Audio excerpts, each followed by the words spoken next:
Hola, muy buenas tardes, ¿cómo están? Hola, profe, buenas tardes.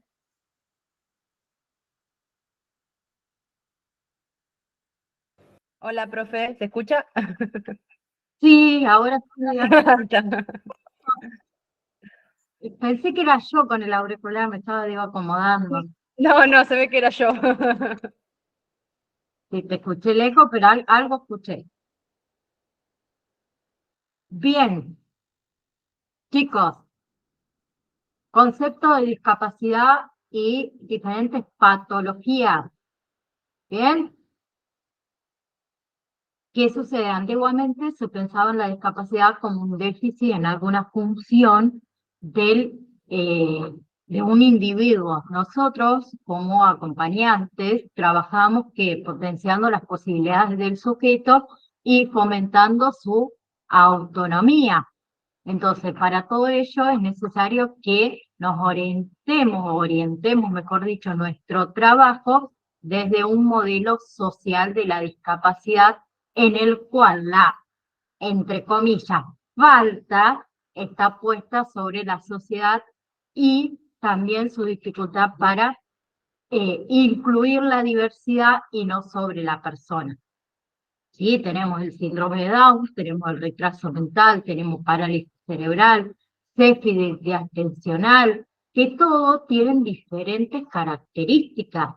Entonces debemos entender un poco cada una de esas características, ¿sí? Y las necesidades también que ellas se van a desprender de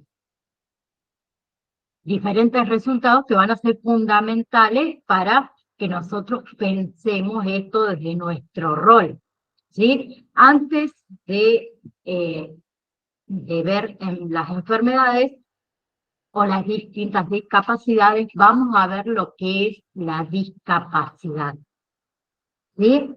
La discapacidad tenemos el prefijo dis, ¿sí? Que indica dificultad, ¿sí? O distinción. Y esto ha ido evolucionando, digamos, a lo largo de la historia. ¿Sí? Antes era persona discapacitada. A la persona, se le decía persona discapacitada, mejor dicho, a la persona que posee una capacidad distinta y pone en manifiesto la posibilidad de desarrollar otras capacidades. ¿Sí? Por otro lado, tenemos el modelo social de la discapacidad, que se relaciona con el concepto de necesidades educativas especiales. Necesidades educativas especiales lo podemos encontrar con la abreviación de las siglas NEE, ¿sí? También este modelo social de la discapacidad se relaciona con las limitaciones que no se deben a la discapacidad, sino a las relaciones del sujeto con el entorno, ¿sí? En la actualidad se habla de que de persona en situación de discapacidad, haciendo referencia que a la idea de eh,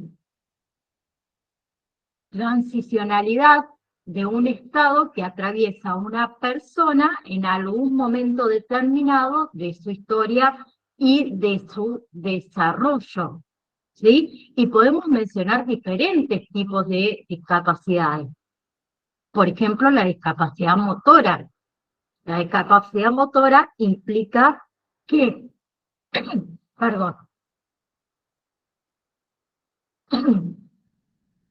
perdón, implica que un trastorno eh, o trastornos óseos y musculares que llevan dificultades en la movilidad, ¿no?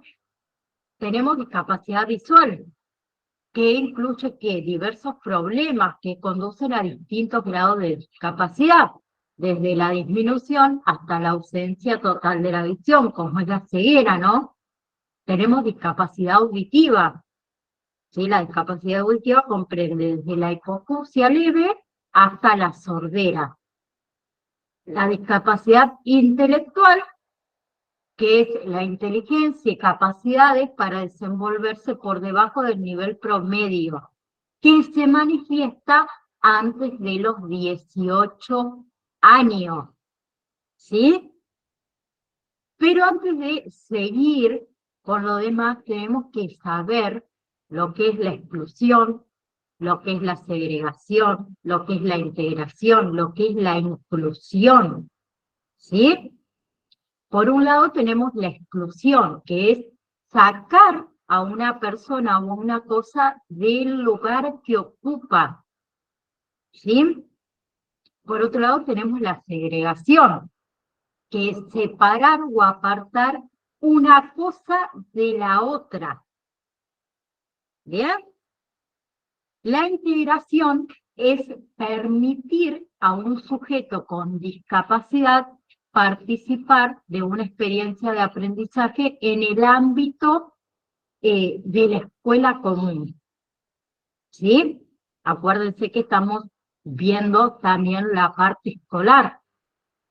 Y la inclusión se relaciona con la idea de equidad, ¿sí? Que implica que le brinde a cada uno las herramientas necesarias para que pueda desarrollarse tan plenamente como sea posible, ¿sí? Por eso no es fácil la inclusión. Es fácil, pero no la implementamos, que es otra cosa distinta. ¿Sí? ¿Bien? Bien. Otra cosa, diversidad. La diversidad no es igual que la discapacidad, no es lo mismo. ¿Sí? La diversidad abarca muchos o múltiples aspectos. Las capacidades, por ejemplo, los géneros, eh, las etnias, las religiones, las ideologías, los ritmos, los estilos de aprendizaje, los niveles de autonomía, las motivaciones, los intereses. ¿Bien? Las diferentes escolarizaciones, eso es diversidad. ¿Bien? Entonces, debemos poner en práctica que un proyecto de inclusión, que implica pensar en un proyecto pedagógico individual dentro de la escuela, en el cual se contemple que el modelo de aprender, los tiempos y las herramientas para desarrollar objetivos o proporcionar que aprendizaje. Dentro de este proyecto se incluye que las familias, la escuela, ¿sí? Y los terapeutas que realicen la parte de rehabilitación. ¿Bien? Y también se evalúa si es necesario la incorporación de un docente de apoyo o de un acompañante o auxiliar terapéutico. ¿Bien? Bien. Entonces, vamos a hacer la diferencia entre acompañante terapéutico y docente de apoyo a la inclusión. Acompañante terapéutico, la función es de ¿qué? De contención afectiva, emocional y conductual. ¿Sí? Se trabaja en el post de la autonomía, la toma de decisiones, las reflexiones. ¿Sí?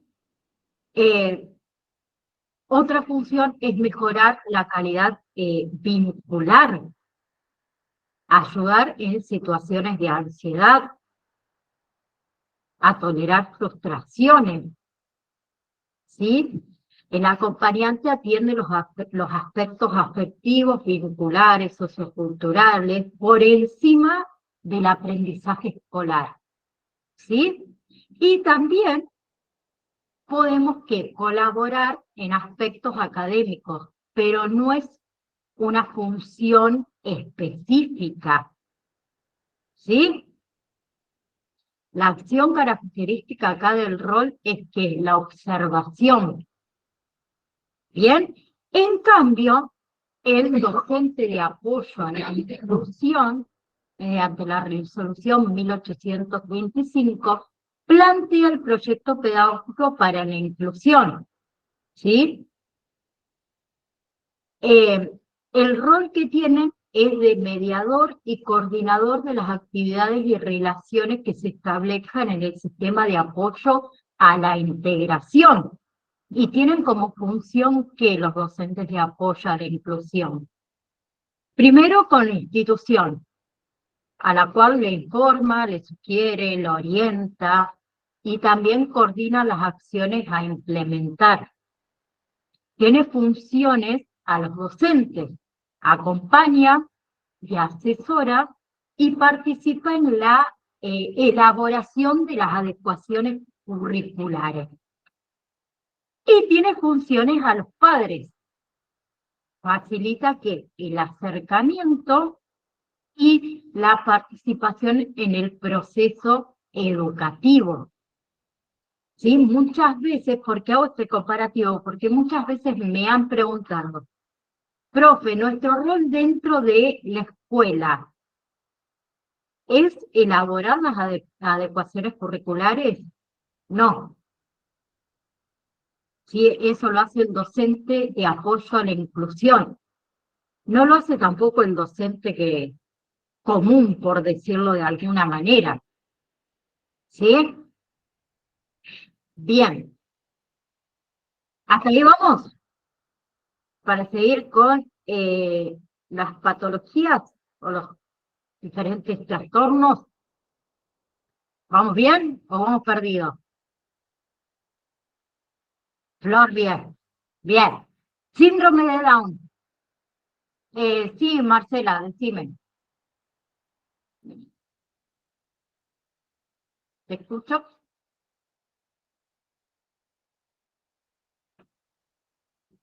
¿Me escuchás? Sí, ahora sí.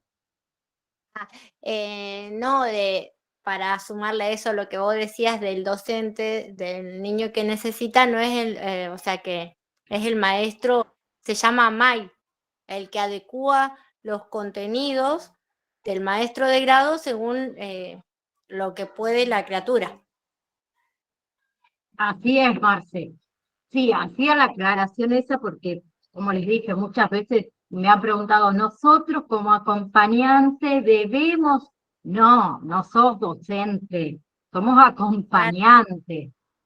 Claro, ¿Sí? sí, bueno, en mi caso particular, la chica que lo acompaña a mi nene, que es la que paga la obra social, mi obra social le paga a ella, ella no es docente, es la acompañante y lo ayuda en ciertas cosas, por ejemplo, en marcarle el renglón, ahora que él empezó primer grado, que escriba sobre el renglón, o por ahí él tiene problemas, no de motricidad, pero sí cosas específicas, por ejemplo, el cortar con la tijera, ella lo ayuda en esas cosas. En esas, exactamente. Sí, uno también como acompañante, yo lo que no quiero que quede, podemos por ahí acotar alguna sugerencia, pero si no agarran nuestra sugerencia no nos enojemos. Sí, ¿Sí? bueno, eso nada más. Sí, Gracias, gracias Marce. no de nada. Bien, síndrome de Down. ¿Qué es el síndrome de Down? Es una alteración cromosómica, ¿no? ¿Sí?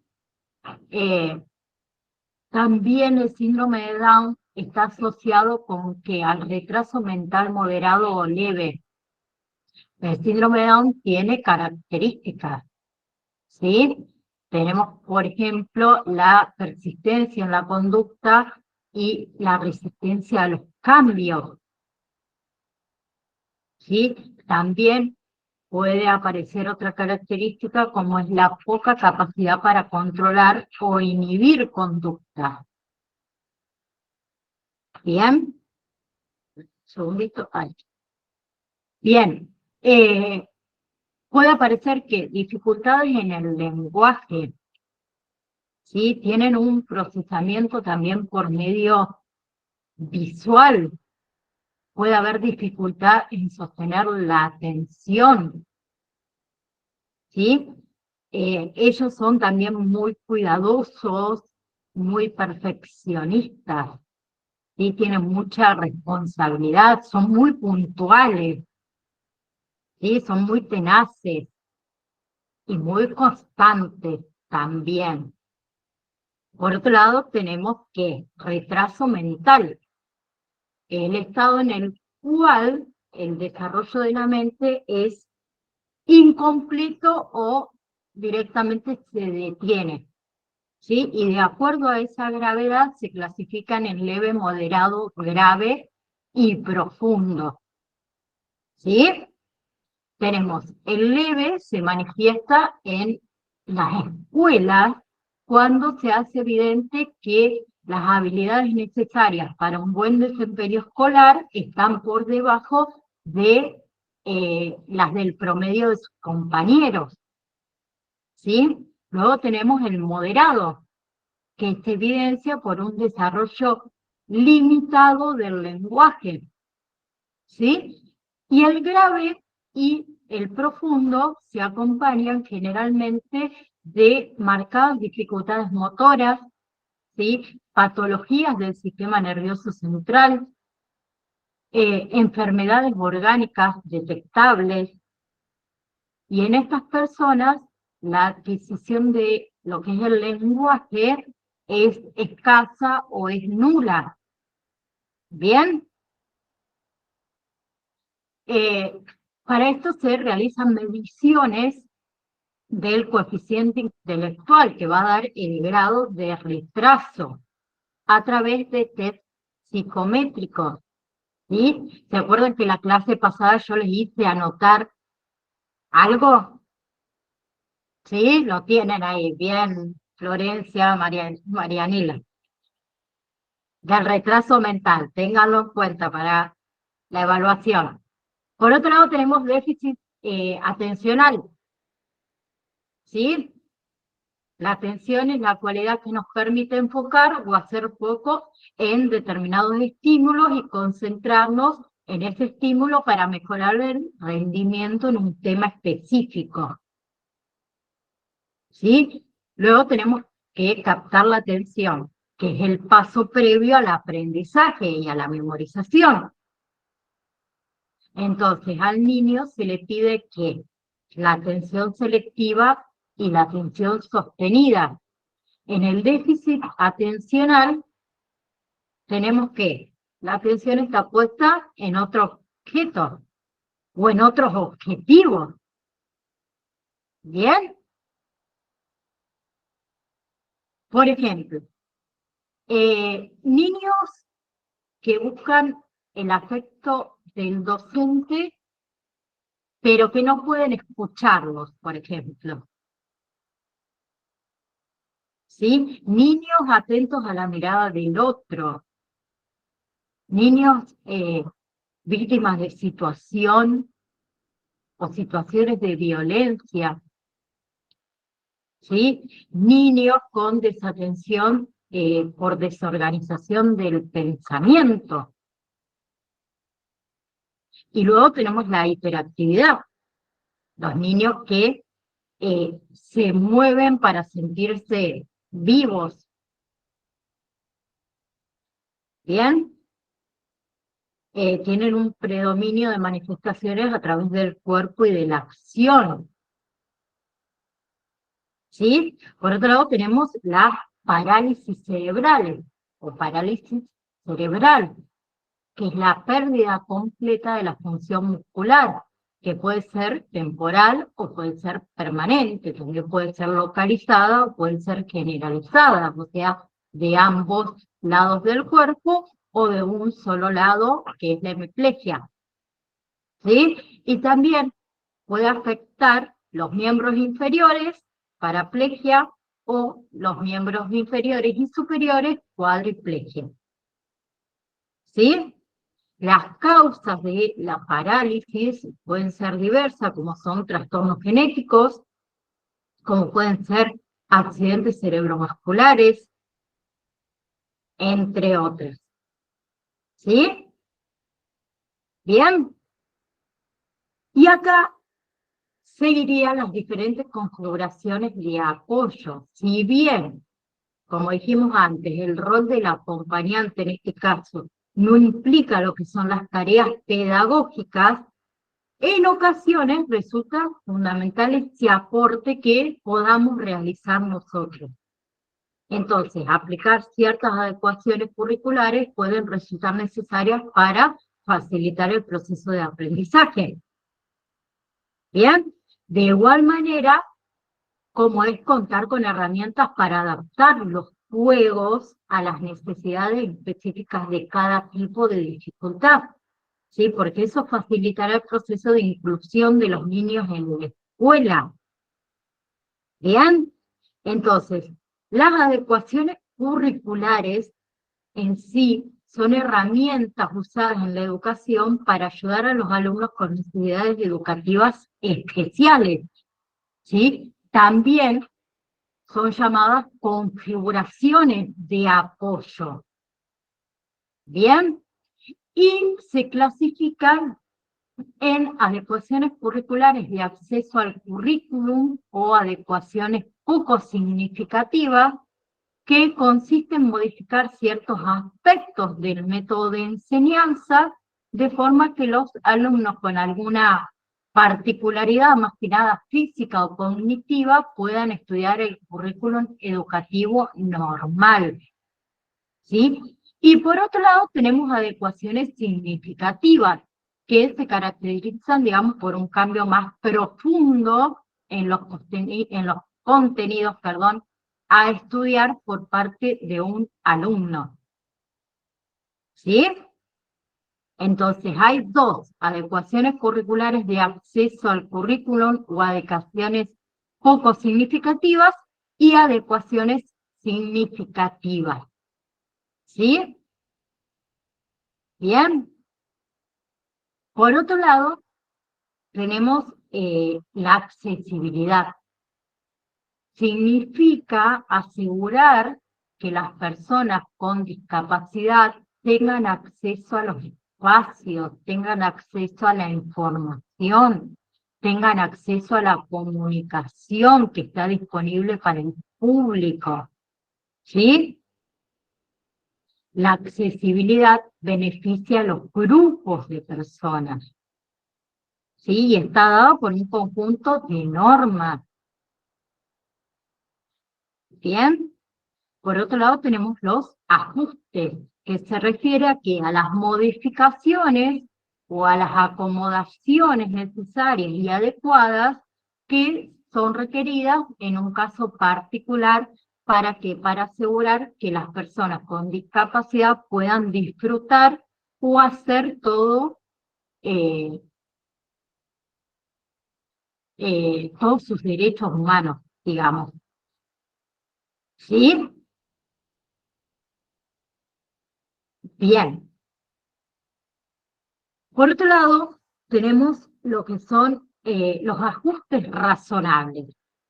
Significa que las escuelas tengan los recursos para proporcionar los apoyos individuales a un alumno que puede requerir para participar plenamente, ¿sí? Sin suponer un peso excesivo. Por ejemplo, eh, una ayuda adicional para el maestro en el aula, un tiempo quizá adicional para hacer los exámenes, ¿sí? O por ejemplo, un alumno con cierta discapacidad motora que utiliza una silla de rueda y tiene el aula en el primer piso, en el primer piso, en el segundo piso, perdón, y no hay accesibilidad para ese alumno, es, por ejemplo, bajar a la planta baja esa aula para el estudiante con algún impedimento de movilidad, ¿sí? Son todos ajustes razonables. Bien, y los ajustes razonables son un complemento de la accesibilidad, ¿sí? Bien.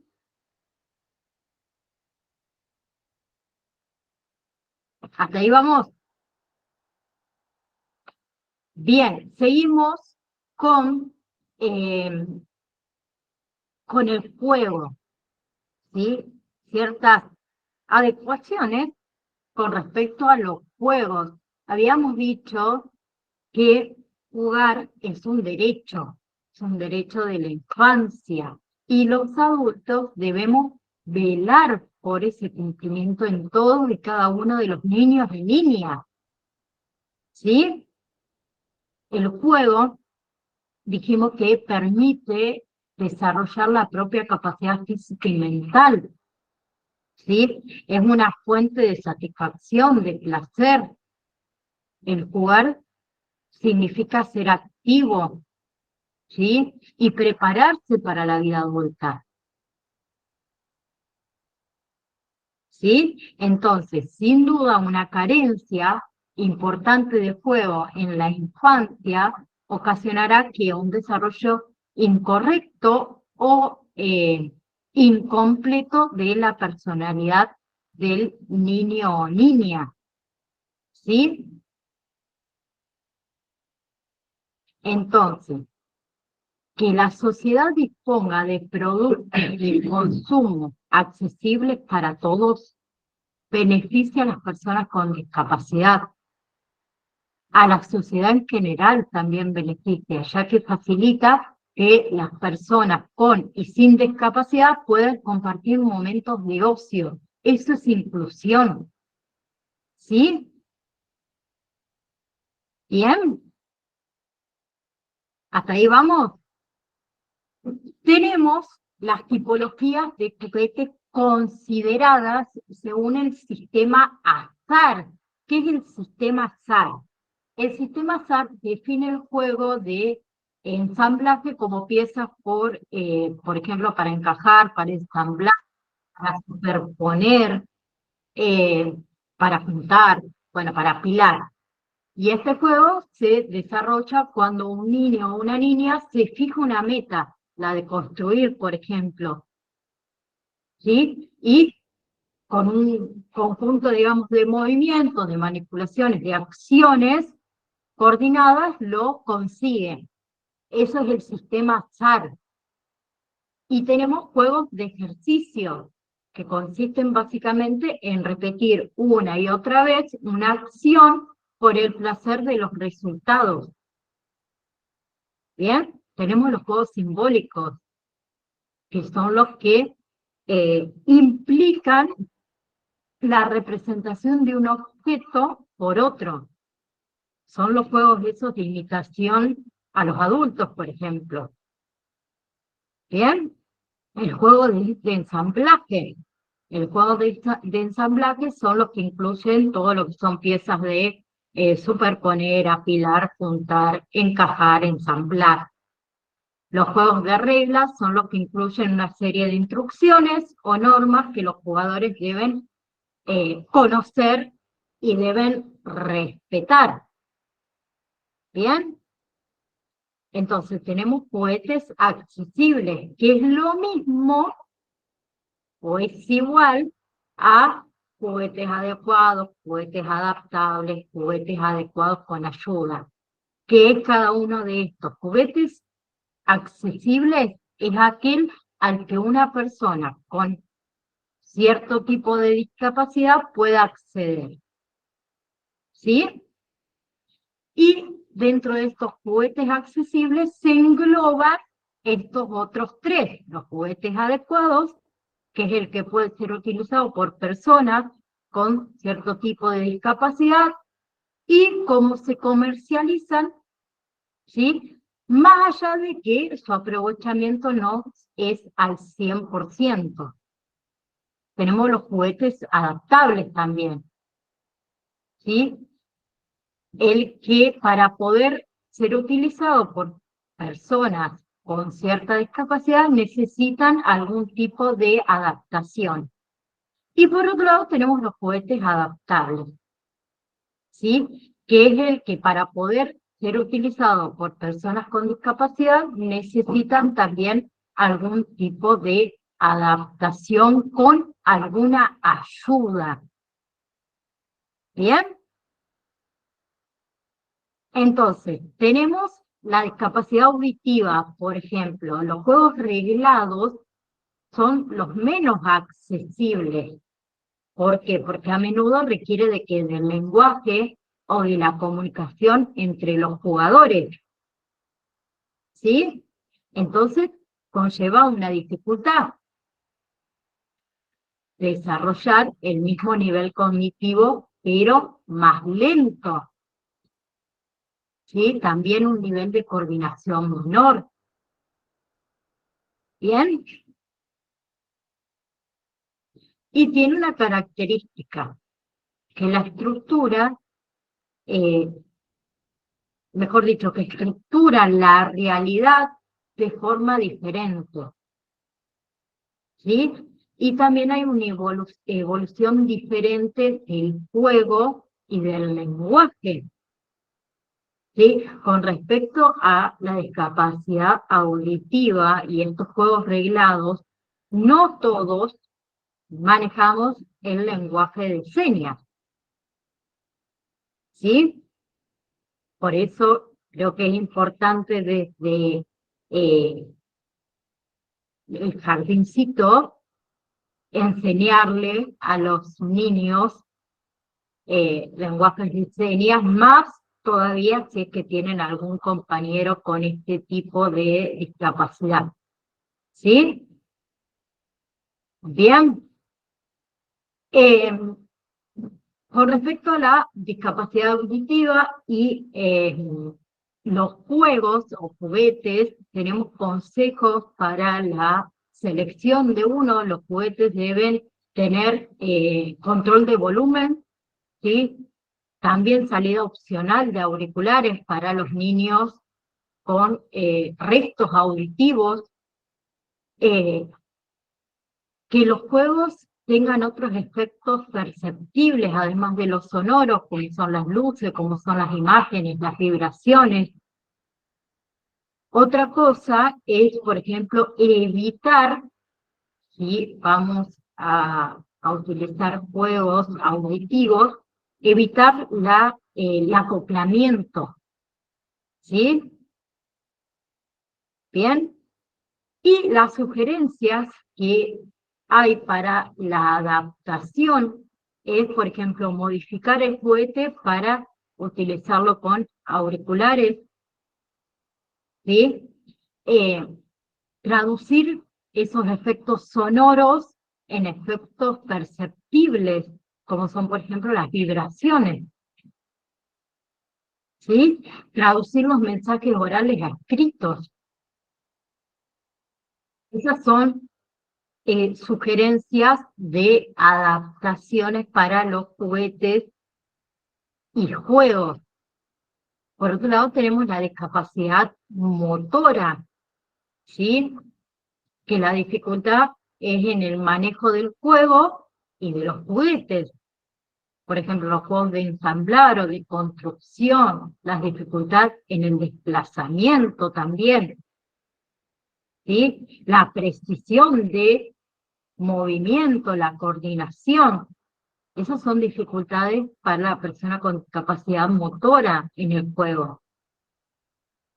Bien. Las personas o niños con discapacidad motora generalmente son quienes más requieren de la asistencia de terceros para poder jugar. ¿Bien? Bien. Los consejos para la selección con respecto a los juegos y juguetes en niños con discapacidad motora es que sean de manipulación accesible, ¿sí? Que tengan botones que sean fáciles de presionar, que las piezas sean fáciles de encajar, ¿sí? Que la estructura por ahí sea grande, ¿sí? Si el niño está en silla de ruedas, que también el mobiliario le permita introducir la silla de ruedas, que tenga antideslizantes, que no, esos juegos que no exijan rapidez, ¿sí? Los juegos que no requieran movimientos simultáneos. ¿Bien?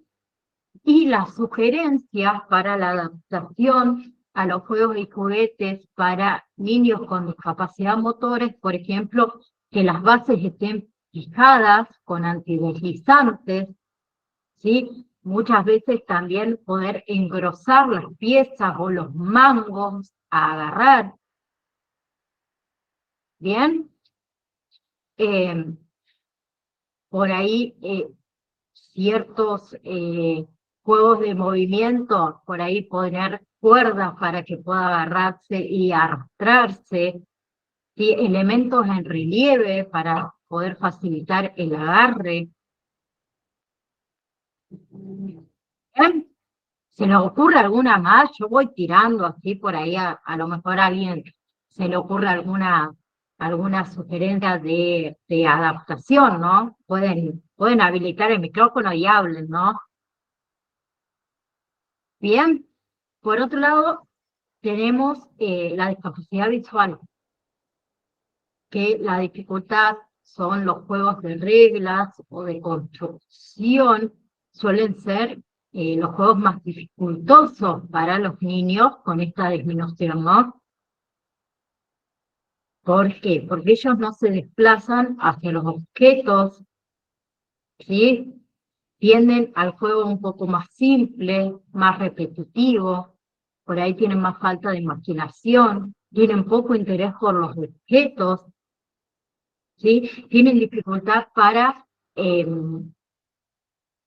comprender las nociones espaciales, los juegos simbólicos, y muchas veces también tienen dependencia de adultos. ¿Bien? Entonces ellos adquieren esas funciones a su propio ritmo. Necesitan por ahí una motivación para explorar los juguetes, explicarles dónde están, cómo son, ¿sí? Estimular la percepción de texturas, de formas, de tamaños, ¿sí? Con respecto a los consejos para la selección de juegos y juguetes, es que los diseños sean sencillos, que sean fáciles de identificar al tacto, ¿sí?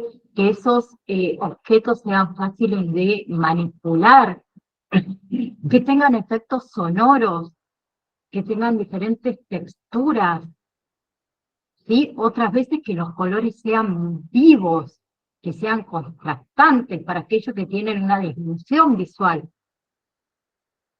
¿sí? Otro consejo es que los juguetes sean compactos, ¿sí? Que no se desmoronen, se desparramen fácilmente.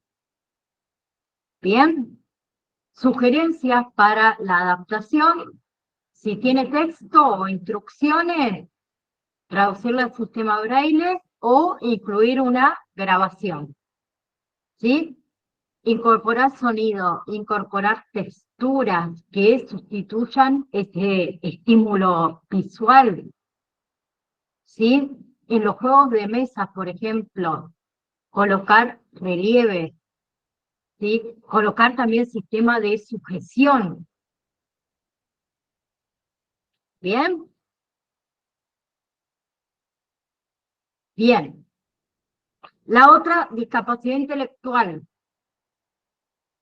Las indicaciones de la edad de los juegos, más que nada son orientativas, ¿sí? El mismo debe ser elegido en función a los gustos, al interés, a las características y a las posibilidades de cada niño, más que su edad cronológica, ¿sí? Muchas veces también las madres, ¿qué solemos hacer? Cuando un niño nos pide un juguete, ay, pero amor, este es para 2 o 3 años, vos ya estás grande para este juego, este juguete. No, ¿por qué? Y pero acá dice menos de 3. y vos ya tenés 7. No, al niño le interesa ese juego, está motivado por ese juego, le gusta, es de su interés, ¿por qué uno no puede? ¿Sí? Pasa lo mismo con la discapacidad intelectual. Bien, las características que tienen ellos es que reciben, procesan y organizan la información con un poco más de dificultad, con un poco más de lentitud, y sus posibilidades y tiempos de respuesta son más limitados, ¿sí? Entonces, nosotros debemos favorecer el desarrollo cerebral con todo aquello que posibilite la llegada de información exterior y la percepción de estímulos sensoriales. Si es estimulación temprana a través del juego, sin caer en la sobreestimulación que también sucede, ¿no? Bien, y los consejos para la selección es que sean de fácil manejo de sus funciones, ¿para qué? Para fomentar esto de la autonomía, ¿sí? Que resulten atractivos para mantener esa atención, para mantener ese interés, ¿sí? Que juegos que no requieran ese alto nivel de concentración, de razonamiento, ¿bien? Si son juegos de reglas o juegos reglados, que sean juegos que tengan la posibilidad de adaptarse a niveles cognitivos más bajos, ¿sí? Por ahí reduciendo el número de reglas, reduciendo la complejidad de esas reglas, ¿sí? Bien, ¿vamos? ¿Sigo? Sí, vamos bien, Estamos, vamos bien. Silvia, sí. hicimos quinta fondo, ¿y qué onda? Quinta, sexta. Sexta, bien.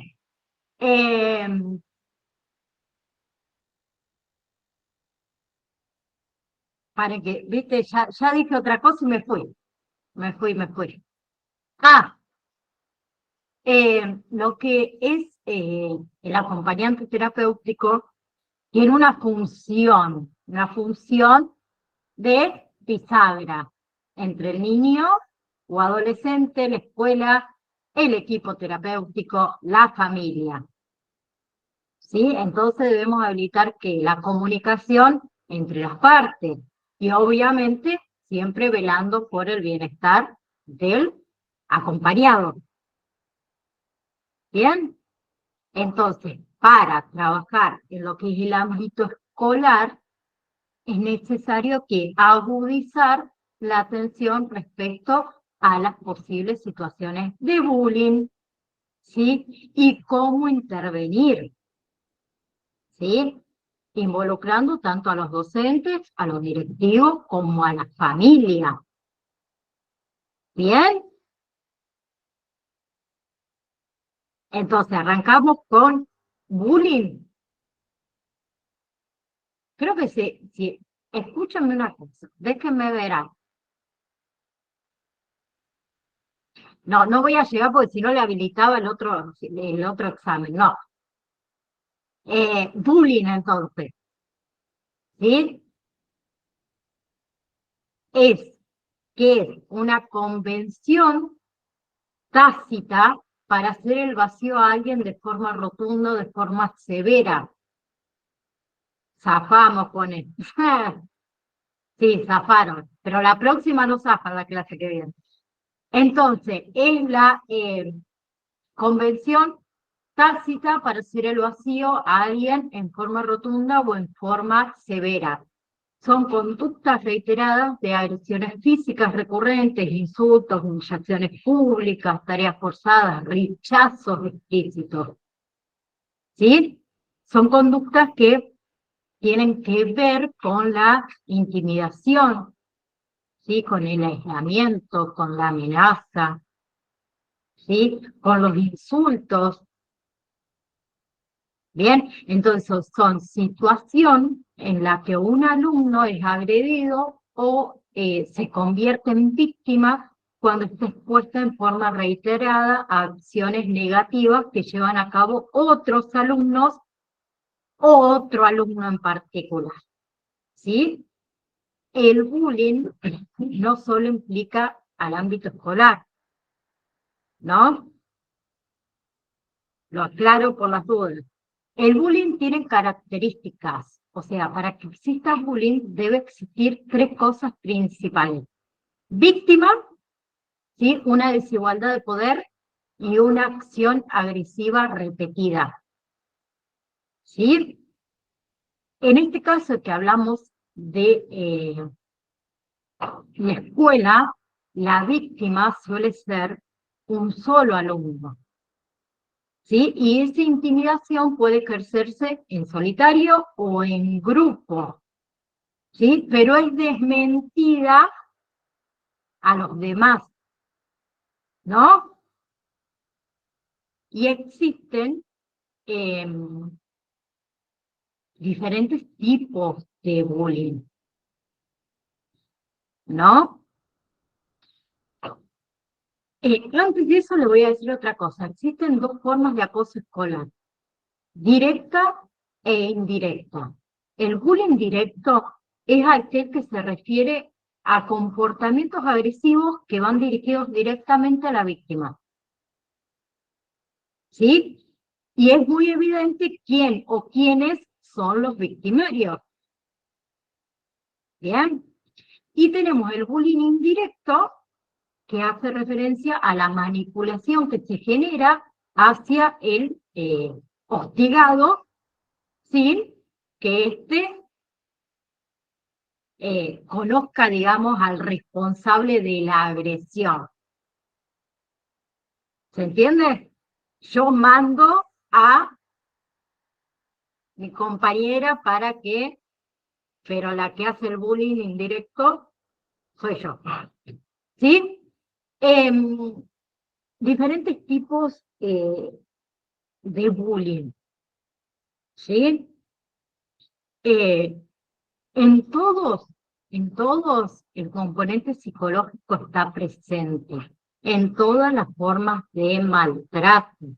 Tenemos el bullying psicológico, que es el más común y puede considerarse presente en todos los tipos de acoso escolar, que se encarga de infundir miedo a través de miradas amenazantes, de actitudes violentas, de chantajes, ¿sí?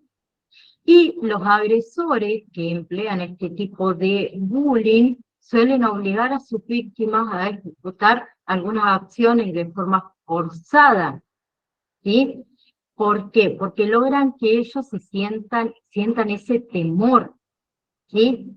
Que perciban esa sensación de que lo observan, lo que causa que piense que si le comunican algo a algún adulto, van a pagar las consecuencias, ¿sí? Esta forma de bullying, el bullying psicológico, puede ser directa o indirecta, ¿sí? Y generalmente lleva bastante tiempo en ser detectada por los profesores, por los representantes, por los padres. ¿Por qué? Porque no existe una manifestación física, no existe una prueba concreta que demuestre ese acoso, ¿sí?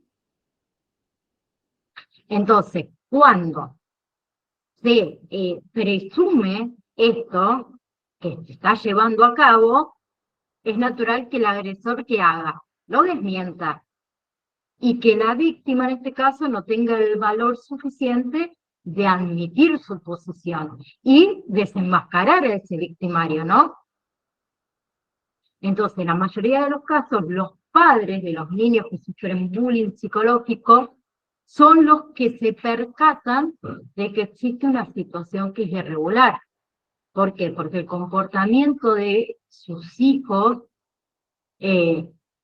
comienzan a tener un comportamiento, mejor dicho, que no los caracteriza, ¿sí? Si un niño se caracteriza por ser tranquilo, ¿sí? Pero de repente nos comienzan a citar en la escuela porque ha cometido algún acto que es indebido, o cuando deja de comentar lo que hizo en el colegio, o cuando manifiesta que no tiene ganas de ir, o inventa enfermedades, es cuando uno comienza a sospechar que algo está ocurriendo, ¿no? No hay problema, Alejandra. Un saludo. ¿Sí? Por otro lado tenemos el bullying verbal, ¿sí? Que también se encuentra en todas las formas de intimidación que se manifiesta a través de palabras habladas, como insultos, como amenazas, burlas, ¿sí? Chismes entre el resto de los compañeros, los apodos también pueden considerarse bullying cuando se forman ofensivos, cuando resaltan alguna característica física de la persona. ¿Bien? Y este tipo de bullying es directo y se identifica más rápido. ¿Sí? ¿Por qué? Porque la víctima comienza a manifestar su frustración mediante el llanto, que no puede ser controlado frente a los padres. Generalmente empieza a complejarse por ahí, por la forma de su cuerpo, por el tono de voz, por la manera de vestirse, intenta modificar esos gustos, ¿sí? Una característica del acoso verbal es que la víctima usualmente busca cambiar aquello por lo que los demás compañeros se meten con esa persona. Por ejemplo, el peinado, la ropa, los lentes, el flequillo. ¿Bien? Un ejemplo muy común que se utilizaba antes, bueno, no sé si hoy en día se sigue utilizando, pero era, por ejemplo, aquellos niños que usaban lentes, ahí está el cuatro ojos. Era un tipo de bullying verbal. ¿Sí? Siempre lo cuento y lo voy a seguir contando. En mi época no era bullying, éramos los rebeldes. Todos teníamos un compañero que tenía las orejas bastante grandes y le decíamos que tenía oreja, guardabarro de sulky, por ejemplo. Y era un tipo de bullying verbal el que hacíamos. Nada más que no nos corregían. Antes era normal. O decirle al compañero tenía más oreja que palangana. Oreja de palangana. Cosas así. Son todos tipos de bullying verbal. ¿Sí? Por otro lado tenemos el bullying físico, que es el más evidente, ¿no? ¿Sí? Que incluye cualquier forma de agresión corporal. Las más comunes, golpes, patadas, empujones, ¿sí? Lanzamiento de objetos, el encierro también, el daño a las pertenencias, ¿sí? Y a medida que el individuo va creciendo, es más común que esos ataques se vuelvan cada vez más violentos y cada vez más peligrosos. ¿Sí? La víctima de acoso físico le cuesta reconocer esa situación. ¿Por qué? Porque temen que los demás también lo consideren como alguien débil, ¿sí? A quien pueden humillar, ¿sí? Especialmente las personas del núcleo familiar. Entonces, por eso es muy común que ellos mientan y digan que la agresión fue un accidente, o que elaboren una historia de cómo le ocurrió esa lesión. Pero ¿qué sucede? Cuando esos golpes se vuelven reiterativos, la existencia de que hay bullying no se puede negar. ¿Sí? Por otro lado, tenemos el bullying social, que se emplea este tipo de acoso escolar cuando se le niega constantemente a un individuo integrarse a un grupo, ¿sí? Aislándolo, excluyéndolo de la vida social. ¿Sí? En esta forma de bullying, los victimarios, ¿qué hacen? Ignoran a la víctima, no le dan espacio a su opinión, ni dentro ni fuera del aula, crean una mala reputación. ¿Para qué? Para que otros niños tampoco jueguen con ellos, por ejemplo. ¿Sí?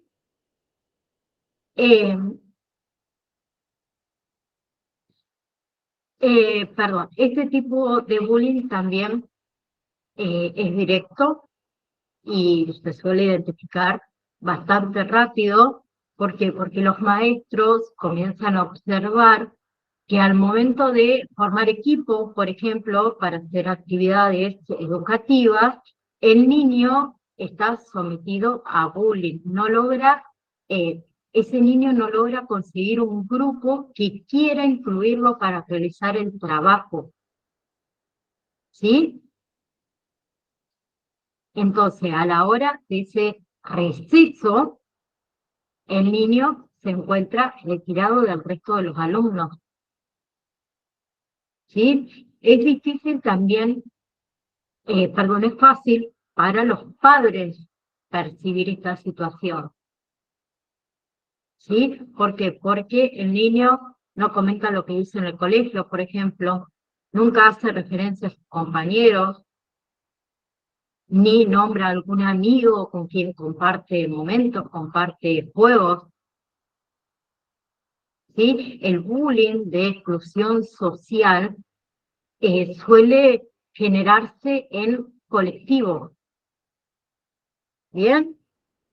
Por otro lado tenemos, y me voy a expandir un ratitito, pero me van a tener que aguantar, el bullying sexual, que lo podemos encontrar también en todos lados, que se lo quiero nombrar, que es ese acoso, es perturbador para la víctima, ya que la agresión va dirigida a intimidarla, a abrumarla a través de conductas sexuales. ¿Sí? Y se encuentra dentro de esta tipología es obligar a que un individuo realice acciones de índole sexuales contra su voluntad, ejecutando, por ejemplo, tocamientos forzados, ¿sí? Obligar a la víctima a ver pornografía o a cualquier imagen alusiva al sexo que esa víctima no quiera observar, ¿sí? Dirigirse a esa víctima con palabras obscenas, ¿sí? Hacer referencia por ahí a las partes sexuales de otro individuo para que el resto de los compañeros se burlen, ¿sí? Es una acción que se encuentra dentro del bullying sexual, ¿sí? O al igual que asegurar que esta víctima tiene una tendencia sexual distinta a la que dicta su sexo, por ejemplo. Entonces, cuando se llega a la adolescencia, los agresores tienden a incrementar esos ataques y exigen a las víctimas a que se tomen fotos, por ahí mostrando alguna de sus partes, la obligan a besarse, a tocarse, ¿sí? Y en casos más extremos, la fuerzan a tener relaciones sexuales, ¿no? Por otro lado, tenemos el ciberbullying, perdón, que es cualquier forma de acoso que se ejecuta a través de la web, de los medios de comunicaciones digitales, redes sociales, correos electrónicos, textos o mensajes de textos, aplicaciones, juegos en línea, páginas web, bueno, todo lo que conlleva la tecnología hoy en día, que esa tecnología ha permitido que el acoso se extienda a todos los ámbitos de la vida de la víctima, ¿sí? Ya no solo se encuentra, digamos, atormentado en lo que es la escuela, sino también en cualquier otro sitio en el que se encuentre. Sabemos que las redes sociales explotan en un segundo, ¿no? Y dentro de este tipo de bullying son comunes las amenazas a la integridad física, las burlas, las bromas, el mal gusto, el hackeo de las cuentas privadas, la difusión de fotomontaje, de videos audiovisuales, en los que se muestra a la víctima recibiendo agresiones, ¿sí? Hoy en día estamos todos con el teléfono al lado. ¿Y qué hace la mayoría? Grabando. ¿Sí? Entonces, ese incremento del uso de los dispositivos móviles y la tecnología al alcance de todos, de los más pequeños también, y la opción de poder colocar anónimamente miles de comentarios en la web, ¿sí? O utilizar seudónimos, contribuyó a esa proliferación de esta nueva modalidad del acoso entre semejantes. ¿Sí? El término perdón, ciberbullying, no lo debemos confundir con ciberacoso. ¿Sí? El ciberacoso va orientado a la víctima de cualquier edad y generalmente tiene connotaciones sexuales, mientras que el ciberbullying se considera una herramienta de acoso escolar. ¿Bien?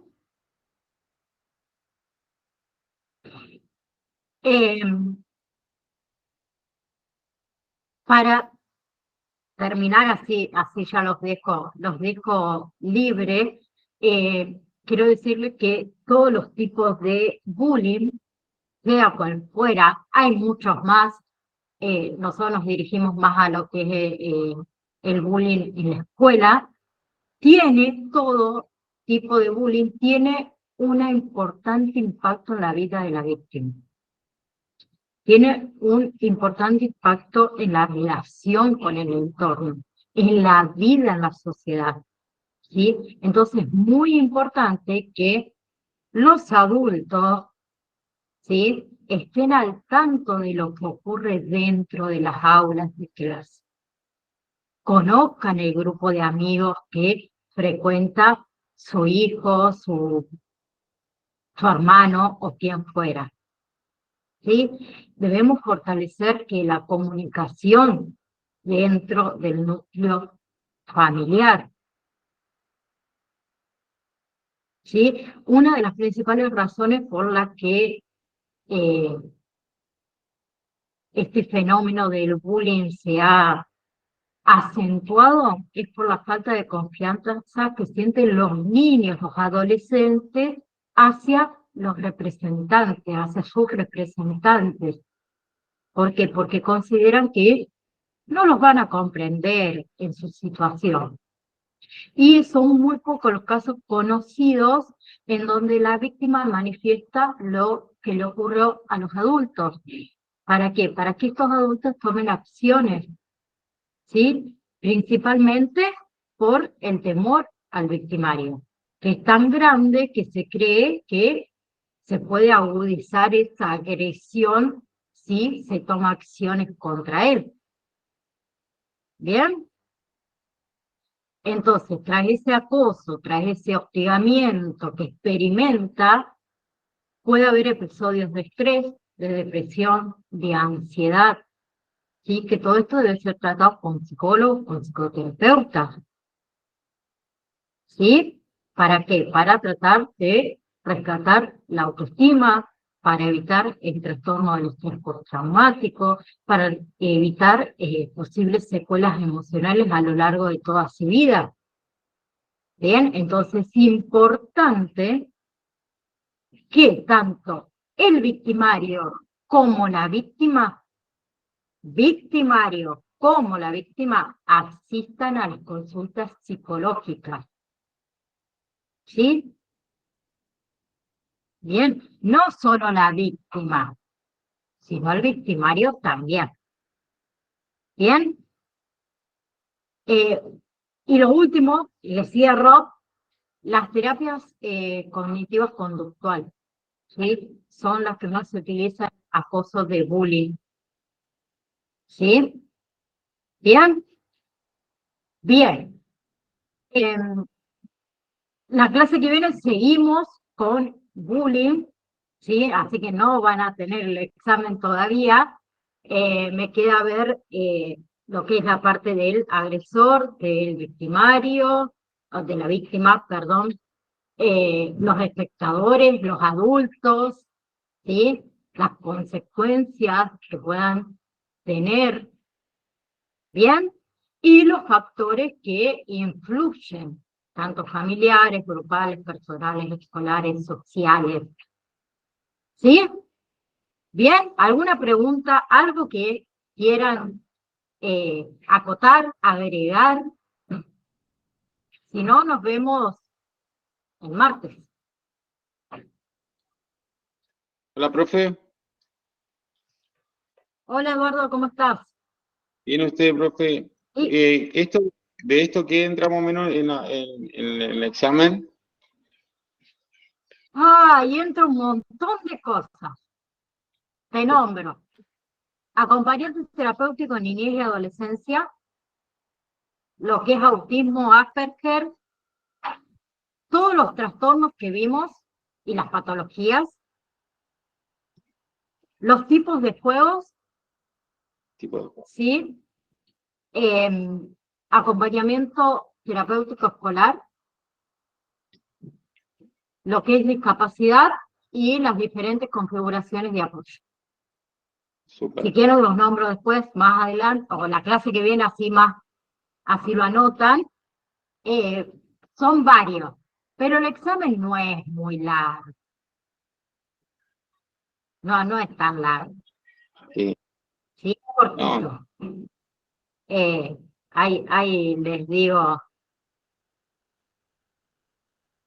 son 10 preguntas, nada más que 10 preguntas. Súper corto el Bien, examen. 10 preguntas, pero no sé cuál de todas. Algo de ahí adentro debe ser. Pero es muy cortito el examen. Son 10 preguntas nada más, pero entran todos esos temas. ¿Bien? ¿Alguien más?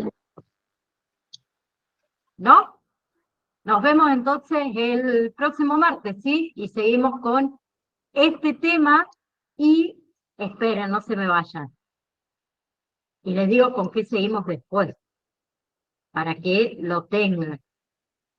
Deben un segundo.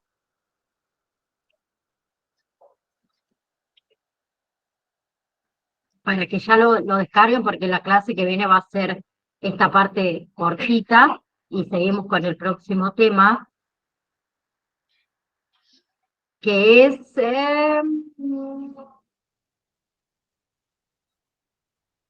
me fui. Espérenme.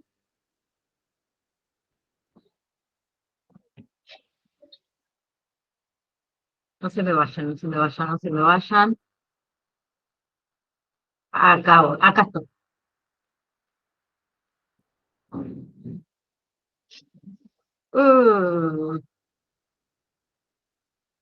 Escuela, familia y discapacidad.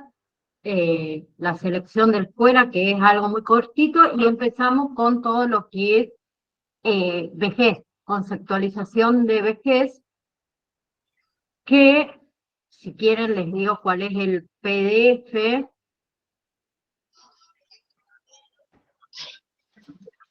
Que es psicogerontología, ¿sí? Para que lo vayan descargando, si quieren. Psicogerontología, donde habla de todo lo que es la valoración geriátrica, lo que es la vejez, y entra lo que es Alzheimer, Parkinson, presión arterial, reumatismo, bueno, y varias enfermedades con respecto a la vejez, ¿no? ¿Sí? Bien, entonces nos vemos el martes. Les mando un saludo a cada uno de ustedes y que tengan una hermosa semana.